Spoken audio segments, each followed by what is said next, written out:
Okay, welcome to the ATR.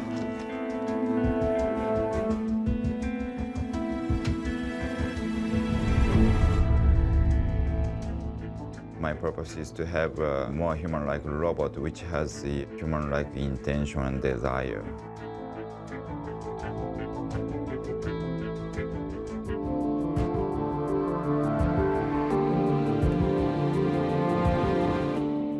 The name of the robot is Erica. Erica is the most advanced human-like robot in the world, I think.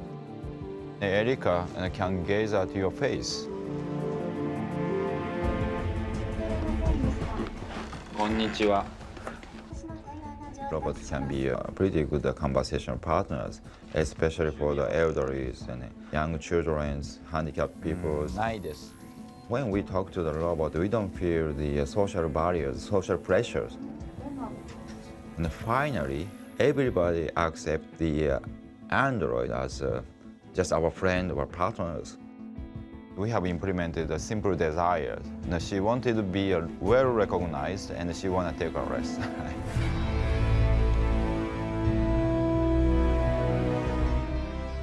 If a robot could have an intention and desires, the robot can understand other people's intention and desires.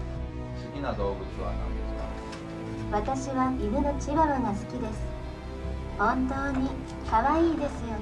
That is tied to relationships with people, and that means they like each other. That means, well, I'm not sure, to love each other. We build artificial intelligence, and the very first thing we want to do is replicate us. I think the key point will come when all the major senses are replicated. Sight, touch, smell. When we replicate our senses, is that when it becomes alive.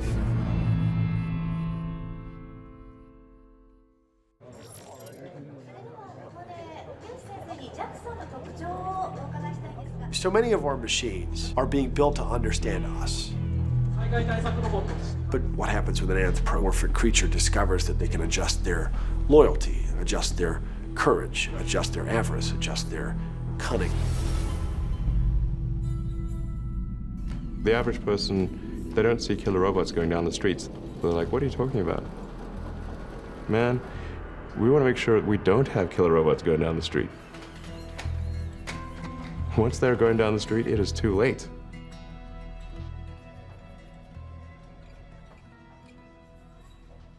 The thing that worries me right now, that keeps me awake, is the development of autonomous weapons.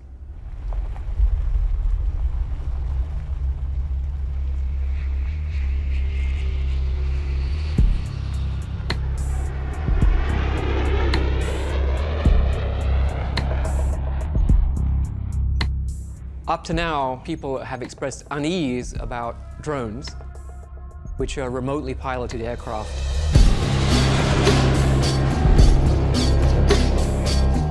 If you take a drone's camera, feed it into the AI system, it's a very easy step from here to fully autonomous weapons that choose their own targets and release their own missiles.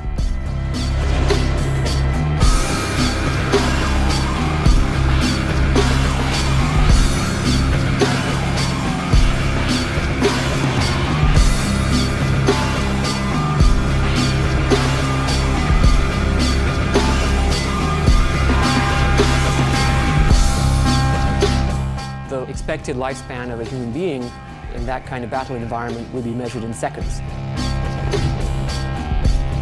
At one point, drones were science fiction, and now they've become the normal thing in war. There's over 10,000 in the US military inventory alone, but they're not just a US phenomena. There's more than 80 countries that operate them.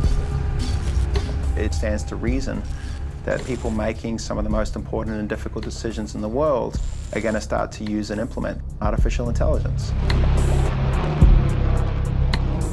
The Air Force just designed a $400 billion jet program to put pilots in the sky, and a $500 AI designed by a couple of graduate students is beating the best human pilots with a relatively simple algorithm. AI will have as big an impact on the military as the combustion engine had at the turn of the century. It will literally touch everything that the military does, from driverless convoys delivering logistical supplies, to unmanned drones delivering medical aid, to computational propaganda trying to win the hearts and minds of a population. And so it stands to reason that whoever has the best AI will probably achieve dominance on this planet.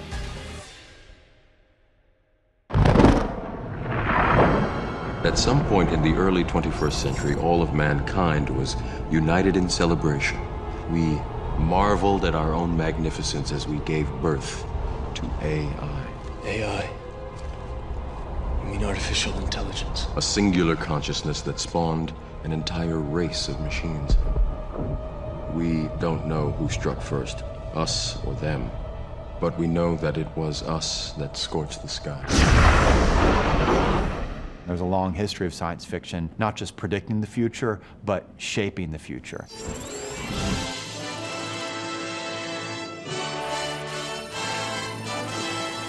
Arthur Conan Doyle, writing before World War I on the danger of how submarines might be used to carry out civilian blockades. At the time he's writing this fiction, the Royal Navy made fun of Arthur Conan Doyle for this absurd idea that submarines could be useful in war.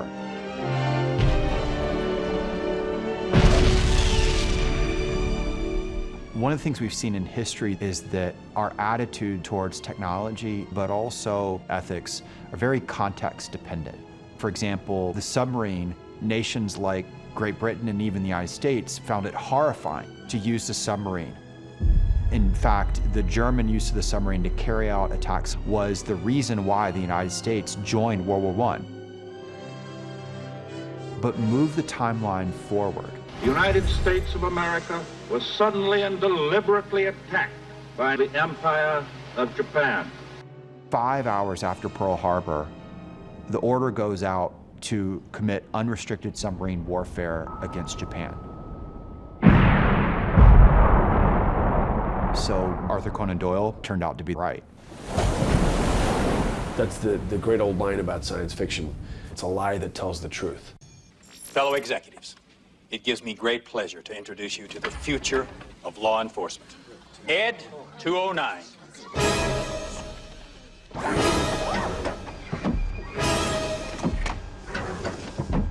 This isn't just a question of science fiction. This is about what's next, about what's happening right now. The role of intelligent systems is growing very rapidly in warfare. Everyone is pushing in the unmanned realm.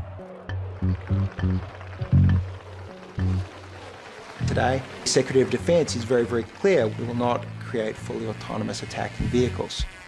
Not everyone is going to hold themselves to that same set of values.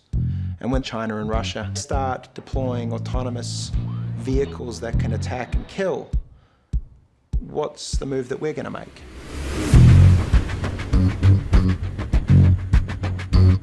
You can't say, well, we're going to use autonomous weapons for our military dominance, but no one else is going to use them. If you make these weapons, they're going to be used to attack human populations in large numbers.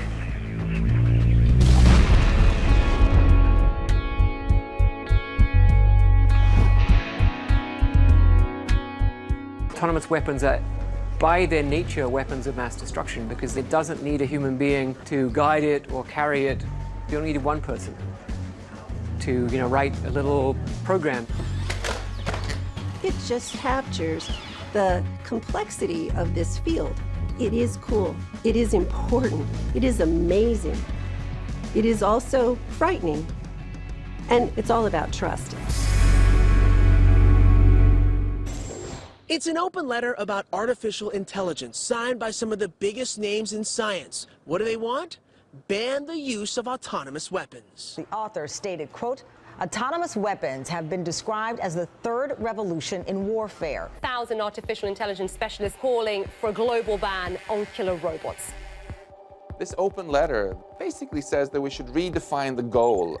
of the field of artificial intelligence, away from just creating pure, undirected intelligence towards creating beneficial intelligence. The development of AI is not going to stop. It is going to continue and get better. If the international community isn't putting certain controls on this, people will develop things that can do anything. The letter says that we are years, not decades, away from these weapons being deployed. So We had 6,000 signatories of that letter, including many of the major figures in the field. I'm getting a lot of visits from high-ranking officials who wish to emphasize that American military dominance is very important and autonomous weapons may be part of the Defense Department's plan. That's very, very scary because the value system of military developers of technology is not the same as the value system of the human race. Out of the concerns about the possibility that this technology might be a threat to human existence, a number of the technologists have funded the Future of Life Institute to try to grapple with these problems. All of these guys are secretive, and so it's interesting to me to see them, all together. Everything we have is the result of our intelligence. It's not the result of our big, scary teeth or our large claws or our enormous muscles. It's because we're actually relatively intelligent. And among my generation, we're all having what we call holy cow or holy something else moments because we see that the technology is accelerating faster than we expected. I remember sitting around the table there with some of the best and the smartest minds in the world. And what really struck me was maybe the human brain is not able to fully grasp the complexity of the world that we're confronted with. As it's currently constructed, the road that AI is following heads off a cliff, and we need to change the direction that we're going so that we don't take the human race off the cliff. Google acquired DeepMind several years ago. DeepMind operates as a semi-independent subsidiary of Google. The thing that makes DeepMind unique is that DeepMind is absolutely focused on creating digital superintelligence, an AI that is vastly smarter than any human on Earth and ultimately smarter than all humans on Earth combined. This is from the DeepMind reinforcement learning system. Basically wakes up like a newborn baby and is shown the screen of an Atari video game and then has to learn to play the video game. It knows nothing about objects, about motion, about time. It only knows that there's an image on the screen and there's a score. So if your baby woke up the day it was born and by late afternoon was playing 40 different Atari video games at a superhuman level, you would be terrified. You would say, my baby is possessed, send it back. I mean, the DeepMind system can win at any game. It can already beat all the original Atari games. It is superhuman. It plays the games at super speed in less than a minute.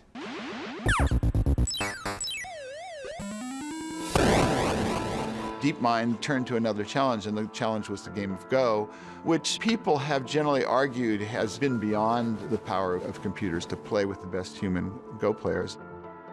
First, they challenged a European Go champion.